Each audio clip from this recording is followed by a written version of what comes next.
I'm Kirsten. I started hiking New Hampshire's 48 4,000 footers back in September. And in this video, I'm getting ready to hike Mount Pierce, which turned into a bonus summit day when I decided to keep going and tag Eisenhower too, making them peaks number 3 and 4 on my list. It was mid October, mid 50s, and forecasted to be clear, which in the White Mountains means pack for every season. So let's take a look at what I packed and how I got ready for this hike. I had a 5 a.m. wake up, which is not my usual schedule. And Chance made that pretty clear. He's still half asleep in his crate, trying to figure out why anyone would leave the house before sunrise on purpose. He's not coming on this hike. He's retired from the mountain life. These days, his ideal temperature range is about a 1 degree delta, so mid October in the whites isn't exactly his thing. I started the morning the only way I know how, with coffee. Then I got dressed, a lightweight base layer, my mammut hiking pants, and a synthetic top with a zip up. The key here is moisture wicking fabric and not cotton. Cotton holds on to moisture, and once it's wet, it stays that way. Not ideal when you're hiking above the tree line. You'll end up cold, heavy, and regretful about your wardrobe choices. So I threw on my Patagonia fleece, and not shown here, I also wore a windbreaker over it to add a bit of extra protection. Once I was dressed, I packed my gear, trying to keep it minimal, but somehow still ending up with enough stuff for a weekend expedition.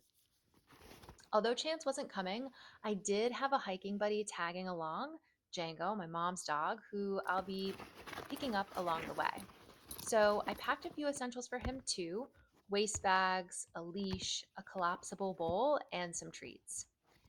This is also where I learned it's surprisingly hard to pack a backpack with one hand while filming, so it's not my most efficient moment. I also packed my White Mountain Passport booklet to keep track of all 48 peaks that I've done so far, and a trail map of the Presidential Range. I packed my makeshift first aid kit, which lives in a Ziploc bag. It's nothing fancy, just the basics. Next up, a basic camping knife. I've never used it, but it feels wrong to head into the woods without one. I don't know. Then some pocket-sized duct tape, kind of an Amazon impulse buy. I also tossed in some tissues and my teeth aligner case. Next, I have this little packing pouch with extra warm layers like a neck gaiter, wool leggings, an extra pair of socks, gloves, a winter hat, and my son's snowboarding gloves in case things get really cold. It's all about layers. I also packed my running hat, handy if it gets windy or sunny. And last but not least, food and water. I brought 2 bottles with me on the hike and left one in the car.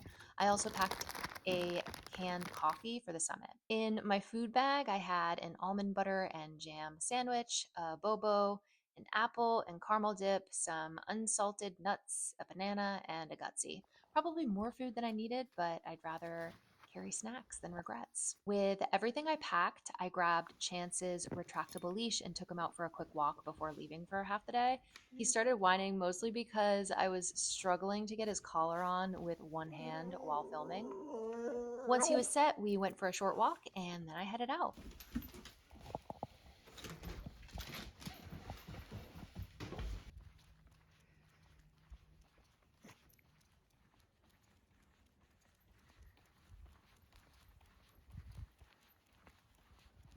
It ended up being the perfect October hike. Clear, cool, definitely windy, and it's exactly why I always overpack layers. That's how I got ready for a mid October hike up Mount Pierce and Eisenhower.